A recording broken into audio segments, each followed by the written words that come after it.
హిందూగా జీవించాలంటే పన్ను కట్టాల్సిన సమయం. ఈ దేశ శ్రమ బాద్షా పాదాల కింద నలిగిపోతున్న సమయం. ఒక వీరుడు కోసం ప్రకృతి పురుడు పోసుకుంటున్న సమయం. గోల్కొండ నుండి 8వ వాడు బయలుదేరాడు. వాడు ప్రాణాలతో ఢిల్లీ చేరుకోకూడదు.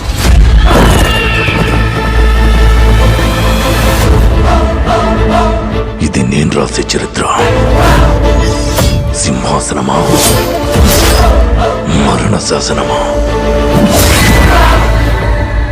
ఈ భూమి మీద ఉన్నది ఒక్కటే కోహినూర్. దాన్ని కొట్టి తీసుకురావడానికి తిరుగులేని రామబాణం కావాలి.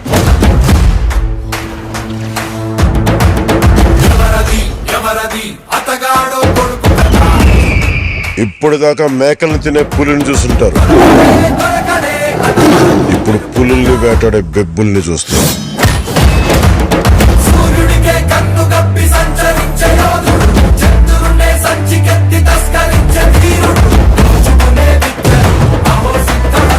సర్దుకోలేకపోతున్నాను, సాయం చేస్తావా?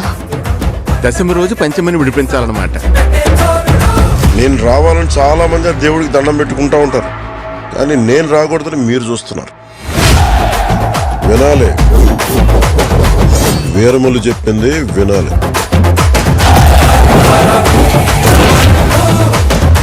నువ్వు మా వెర్రివిస్తున్న మావయ్యవు కదూ.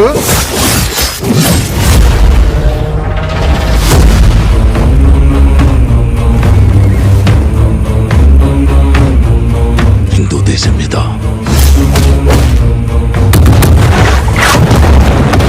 పవిత్రమైన మన జెండా గర్వంగా ఎగరాలి.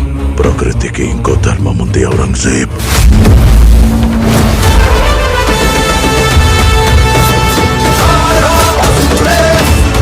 ఇది క్రూర మృగాలు తిరిగే చోటు.